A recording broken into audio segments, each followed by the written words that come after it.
Eu sei que vocês entendem o que eu estou dizendo, porque vocês são imigrantes.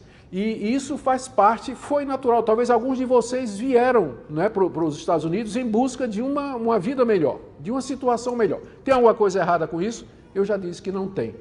Mas, por causa da nossa situação, dessa situação, isso pode se tornar uma tentação muito mais facilmente do que em outras circunstâncias. Por isso que eu penso que essa palavra ela pode abençoar ou ajudar alguns de vocês, não é? Ou todos nós, né? Eu também. Gente, toda vez que eu prego nisso aqui, eu digo, Senhor, muito obrigado, porque isso é um antídoto para mim, né? Eu também preciso aprender todo dia a viver em paz. Depois que Jesus disse, você não pode servir a Deus e a Mamon, certamente a pergunta no coração dos discípulos vai ser essa, mas então, se eu não me dedicar a trabalhar e a ganhar dinheiro, eu não vou viver. Eu vou comer o quê? Eu vou beber o quê? Eu vou me vestir com o quê? E aí Jesus entra com essa palavra. Por isso aí introduz a explicação, né? Jesus agora vai dar a explicação porque é que ele disse que você não pode servir aos dois, tem que servir a Deus e pode servir a Deus. Por isso eu digo a vocês, não se preocupem com sua vida. Porque o cristão, ao ouvir isso aqui, ele pode dizer, mas espera aí, né? Como é que vai ser então? Eu preciso trabalhar, preciso dar duro, preciso arrumar um emprego extra, preciso aumentar meu income, como é que vai ser isso aqui? E eu não vou ter tempo para as coisas de Deus, não vou ter tempo para ir para a igreja, não vou ter tempo para ler minha Bíblia todo dia, não vou ter tempo para as coisas devocionais, vou viver para trabalhar? É isso? Aí Jesus disse, olha, é por isso que eu estou dizendo para vocês não se preocuparem. Não se preocupem com a vida de vocês, quanto ao que vocês irão comer ou beber, nem com o corpo, quanto ao que vocês irão vestir. Isso aqui é um imperativo na língua grega. Por isso vos digo, não se preocupem. O imperativo, ele não é, Jesus não está sugerindo, Jesus não está pedindo, Jesus não está dando um conselho, Jesus não está dando uma opinião, ele está dando uma ordem. Então, num sentido, se você é uma pessoa, um cristão, que vive ansioso com essas coisas, você está desobedecendo a uma ordem de Cristo e precisa corrigir e emendar seus caminhos, porque com certeza você está entristecendo o Espírito Santo com essa atitude de viver preocupado com essas coisas que Jesus disse que não deveria ser o primeiro lugar na sua vida, embora coisas boas, lícitas, que a gente pode procurar, mas não podem tomar o lugar de Deus. Mamon não pode tomar o lugar de Deus na sua vida. Por isso você não viva ansioso, preocupado, né? Ficou traduzido aqui. A palavra preocupado, ela é uma palavra interessante na língua grega. Ela significa, na raiz dela, dividido. É de onde vem a palavra preocupação ou ansiedade. E faz todo sentido, porque quando você analisa o que é viver ansioso, é exatamente isso. É um coração dividido. É um coração onde a conta não fecha, que não está redondinho e que está puxando em várias direções e que por isso você não dorme de noite, porque o coração está inquieto, ele está em polvorosa, ele está assim contemplando várias possibilidades, saídas, remoendo os pensamentos, não sabe que caminho tomar, ou seja, ele não está redondinho, não está fechado o coração, a mente não está. Ela está dividida. É isso que a palavra ansioso quer dizer na língua grega. Ser ansioso é ter a mente dividida. Um lado puxando para um lado, outro lado puxando para outro lado, e você fica ali naquela ansiedade e por isso por isso você não experimenta a paz. É uma ordem de Cristo que os seus discípulos não vivam assim. E especialmente, ele não está nem falando do supérfluo, né? Ele diz, quanto à sua vida, quanto ao que vocês vão comer e beber, e quanto ao corpo, quanto ao que vocês irão vestir. Jesus está falando do básico aqui.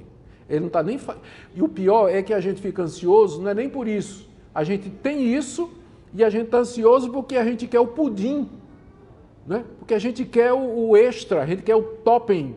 Quando Deus não prometeu esse tipo de coisa, né? Na oração do Pai Nosso, Jesus ensinou a gente a orar assim, o pão nosso de cada dia nos dá hoje. Ele não ensinou a orar, o pudim nosso de cada dia nos dá hoje.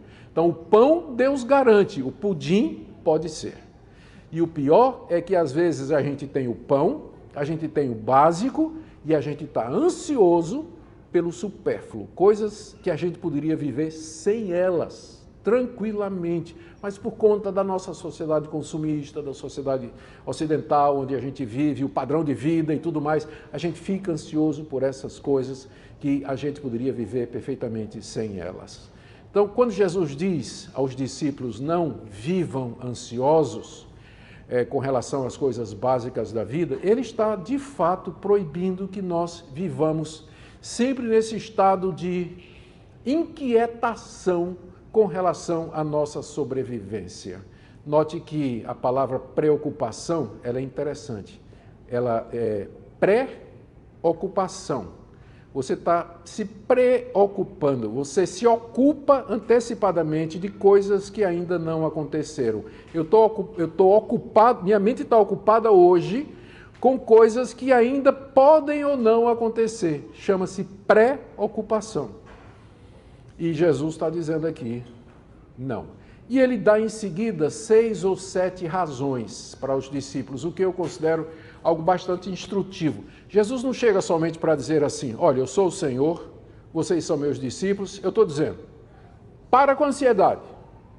Pronto. Quem estiver ansioso vai ser corrigido e disciplinado. Agora pode ir embora. Ainda bem que Deus não nos trata assim, porque Deus sabe como nós somos. Cristo, no seu jeito manso e suave, ele explica aos discípulos, porque aqui ele dá argumentos aos discípulos, porque na verdade a ansiedade, esse tipo de ansiedade que Jesus está falando aqui, que é de natureza espiritual, não é um problema físico, eu já falei sobre isso, esse tipo de ansiedade é causada por que a mente não está indo na direção certa, você não está raciocinando direito, é por isso que você está ansioso. Porque se você estivesse raciocinando direito, você não ficaria ansioso. Então Jesus aqui, ele tenta colocar a mente dos discípulos na direção certa, para que eles, ao raciocinar da maneira correta, eles encontrem a tranquilidade mental que é necessária. Olha os argumentos que Jesus usa. O primeiro argumento é um argumento do maior para o menor. Ele diz assim, não é a vida mais do que o alimento? E não é o corpo mais do que as roupas? Quem dá o mais, também dá o menos. Quem é que deu a vida a vocês? Deus. Se Deus deu a vida, será que Ele não pode dar aquilo que mantém a vida? A comida e a bebida? Quem é que deu o corpo a vocês? Deus. Se Deus deu o corpo, será que Ele não pode dar a roupa que cobre esse corpo? É um argumento do maior para o menor. Quem pode o mais, também pode o menos. Se Deus pode dar o que é essencial, se Deus dá o básico da sua existência, se Deus trouxe você a esse mundo, se Deus deu vida a você, deu corpo a você, será que Ele não pode dar as condições para que você viva aqui? É verdade. Não é lógico isso? Se Deus existe, se nós somos criados por Ele, não tem razão nenhuma para eu me preocupar quanto ao que eu vou comer e quanto ao que eu vou beber e vestir, se eu conheço esse Deus e eu dependo desse Deus e eu me relaciono com esse Deus. Então, esse é o primeiro argumento. O segundo argumento, ele é também do menor, agora é o contrário, é um argumento do menor para o maior. Veja o que Jesus diz, observem as aves do céu.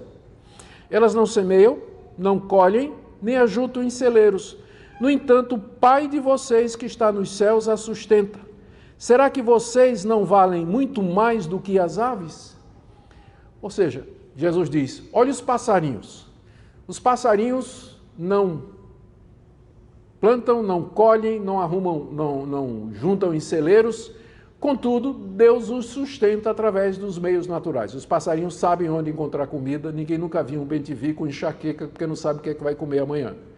Então, se Deus sustenta os passarinhos, será que Deus não vai sustentar vocês? Aqui Jesus está pressupondo que o ser humano, ao contrário do que dizem os ecologistas modernos, que o ser humano está numa categoria acima do restante da criação.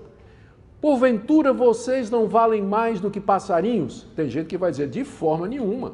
Tanto é que se você matar uma arara, lá na Amazônia, você vai ser preso, enquanto que se você abortar não vai acontecer nada. Então hoje em dia inverteu, mas biblicamente falando, nós valemos muito mais do que as aves, porque nós fomos feitos à imagem e semelhança de Deus. Nós estamos numa categoria diferenciada do restante da criação, apesar do seu professor de biologia e de ciência natural lá na escola e na universidade discordar profundamente de você e ficar querendo que a gente aceite que o homem é simplesmente um animal evoluído, que viemos de um ancestral comum. Isso fica para outro dia, não é? Para falar sobre isso. Mas Jesus tinha essa visão. Nós somos criados à imagem e semelhança de Deus e, portanto, nós valemos mais do que os passarinhos, é claro.